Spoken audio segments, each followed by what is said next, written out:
Hey there, this is Marissa with Marissa Moments. So this is a little bit different, but the divine download is automatic writing and a journal entry. So I'm going to read it to you as you stare at my breakfast plate. Anyway, it's never too late to get back on track. Stop allowing distractions to become your world.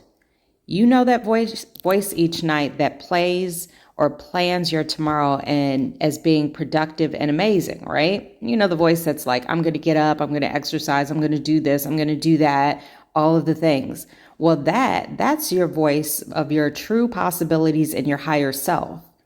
The voice that overwrites it each morning, though, is that of your programmed ego screaming at you to remain complacent and trapped in mediocrity.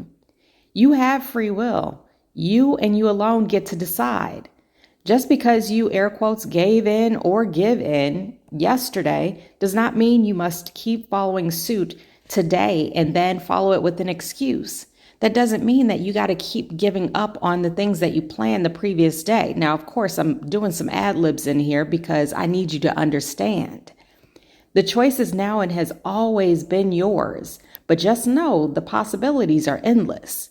So the breakdown to this breakdown is when you have that evening where you're having all these grandiose plans and expectations for the next day.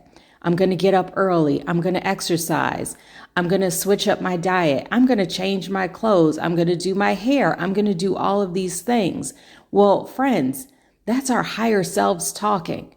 That's the voice of the limitless possibilities that we actually have and we're capable of. But then when we get up in the morning, our former self, and I don't know if you want to call it your lower vibrational self, your ego, however you want to form it, doesn't matter.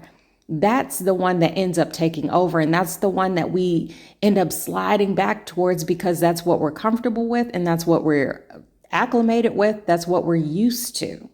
That doesn't mean that needs to be our forever. That doesn't mean it has to be our continuous tomorrows.